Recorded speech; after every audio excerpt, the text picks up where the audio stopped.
দর্শক, ব্যাংকে গ্রাহক আস্থা নিয়ে আলোচনার জন্য আমাদের সঙ্গে স্টুডিওতে আছেন সোনালী ব্যাংকের সাবেক মহাব্যবস্থাপক জিএম জাকির খান। স্যার, আপনাকে এই সময় বাণিজ্যে স্বাগত। ধন্যবাদ। আচ্ছা জনাব জাকির, আপনার কাছে আমার প্রথম প্রশ্ন, খেলাপির বড় অংশ সরকারি ব্যাংকে হলেও আমানতের পরিমাণ কিন্তু বেড়েছে, এই বিষয়টি আপনি কিভাবে দেখছেন? এটা পজিটিভ দিক। গভর্নমেন্ট ব্যাংকের প্রতি মানুষের আস্থা, গ্রাহকদের শতভাগ আস্থা, কিন্তু প্রাইভেট ব্যাংকগুলোর যে ব্যবস্থাপনা, এটায় সাধারণ গ্রাহকগুলো সন্তুষ্ট নয়, যে কারণে ডে বাই ডে আমানত বৃদ্ধি পাচ্ছে গভর্নমেন্ট ব্যাংকগুলো। এবং অন্যদিকে আপনি লক্ষ্য করবেন যে প্রাইভেট ব্যাংকগুলোতে আমানত কমে যাচ্ছে। মানুষ কিন্তু ইন্টারেস্টেড হচ্ছে না যে ওই প্রাইভেট ব্যাংকগুলোতে গিয়ে টাকা রাখার জন্য। বিশেষ করে জাতি জানে এবং আমরা যারা গ্রাহক আছে তারা সবাই জানে যে ইসলামিক ব্যাংকগুলো যেগুলো ছিল সেগুলোর যে ধস, এখানে তো কোনো অবস্থাতেই এই ধস কাটায় ওটা খুবই মুশকিল। চেষ্টা করছে ৩-৪টি ব্যাংক চেষ্টা করছে যে কিভাবে ঘুরে দাঁড়াতে পারে। তারপর আপনি লক্ষ্য করেছেন যে আমানতের দিক থেকে শীর্ষে এখনও গভর্নমেন্ট ব্যাংকগুলো, সরকারি ব্যাংকগুলো। আমরা যেমনটা জানি, এর আগে দেখেছি যে রাজনৈতিক অস্থিতিশীলতা যখন ছিল তখন আমানতের পরিমাণ কিন্তু কম ছিল, এখন কিন্তু এটা বেড়েছে। তো এই সম্পর্কে আপনার মত কি? এই জন্য কি রাজনৈতিক স্থিতিশীলতা কি প্রয়োজন?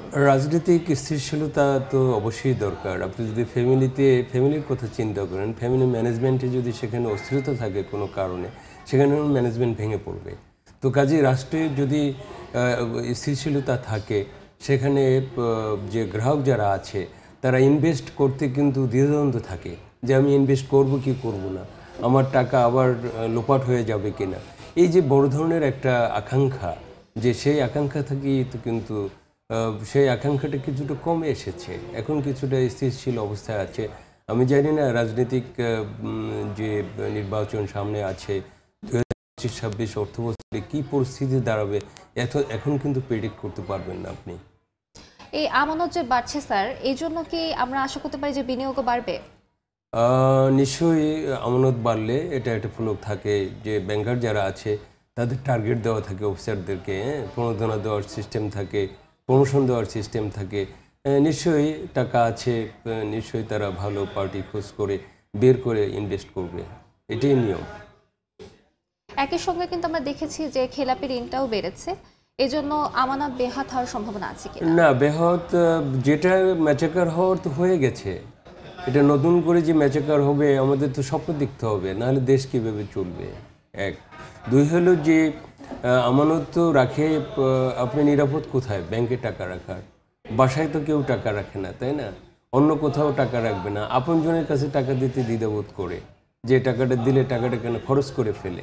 কিন্তু একটি আস্থার জায়গা যেখানে ব্যাংকে আমানত রাখে এবং এখানে যে কোনো গ্রাহকই যার টাকা আছে, আর্থিক লেনদেন করেন, উনি গভর্নমেন্ট টাকা রাখেন। আর আমার যে কথা আপনি ইতিপূর্বেও বলেছেন যে ইনভেস্টমেন্ট হবে কিনা, আমি আশাবাদী যে ইনভেস্টমেন্ট হবে, যদি স্থিতিশীল থাকে নিশ্চয়ই ইনভেস্টমেন্ট হবে। এই আমানতকে বিনিয়োগে পরিণত করতে বিনিয়োগ বান্ধব যে পরিবেশের প্রয়োজন, সেটা কি আমাদের আছে? আপনি কি মনে করেন?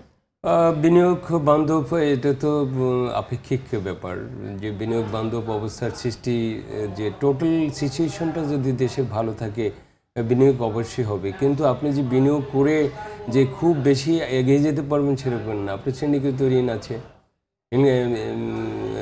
যে অনাদায়ী ঋণ যেটা কোনো দিনই আদায় হবে না, সেটার কি করবেন? সেটার বিকল্প কি?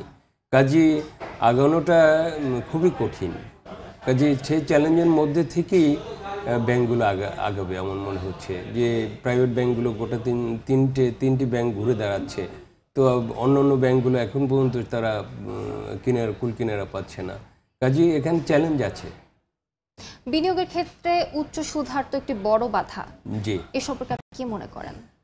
এখানে আপনার দুই পক্ষকে খেয়াল হবে, যারা ঋণ গ্রহণ করবে তাদের ঋণের যদি একটু সহনীয় পর্যায়ে থাকে তাহলে লোনের ব্যাপারে তারা উৎসাহী হবে। গভর্নমেন্ট ব্যাংকগুলো বলেন, প্রাইভেট ব্যাংকগুলো থাকেন, মানুষ যেখানে ইন্টারেস্ট কম সেখানে যেতে চায়। আবার আমানত যারা করেন, মানে যারা জমা রাখেন টাকা, তারাও তো ইন্টারেস্ট যাবে। কাজে এই দুইটার ব্যালেন্স করে যদি আমানতকারীরা উৎসাহিত হয়, এবং যারা ঋণ নেবেন তারাও যদি উৎসাহিত হয় তাহলে তো ব্যাটে বলে মিলে যাবে যে ইনভেস্টমেন্ট হবে। আর আরেকটি হচ্ছে যদি বিনিয়োগ না হয় সেক্ষেত্রে আমানতকারীদের যে সুদ সেটি পরিশোধ করবে কিভাবে ব্যাংক? সেটা তো একটা চ্যালেঞ্জ থাকে, সবসময় থাকে। আর যে ব্যাংক মানে কি, লোন দেওয়া, তাই না, ঋণ দেওয়া। ঋণ চলমান প্রক্রিয়া, এটা চলবে।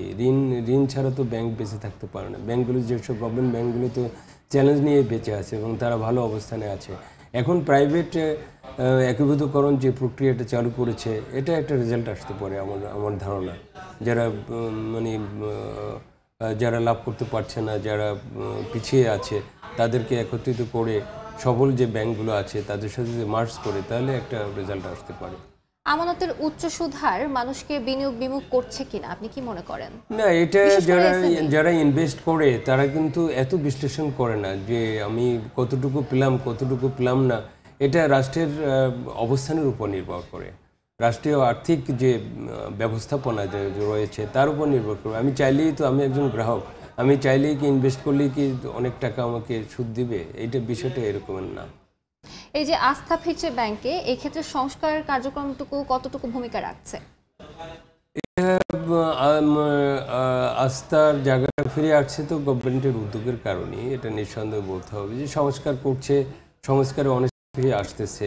সংস্কারের ব্যাপারে আরও মনোযোগী হতে হবে সরকারকে, যে যাতে গ্রাহক যাতে ঠিক থাকে, গ্রাহকরা যাতে আমানত রাখে এবং ঋণ প্রবাহ যাতে বাড়ে। সবচেয়ে মেইন চ্যালেঞ্জ হলো ঋণ প্রবাহ বাড়া।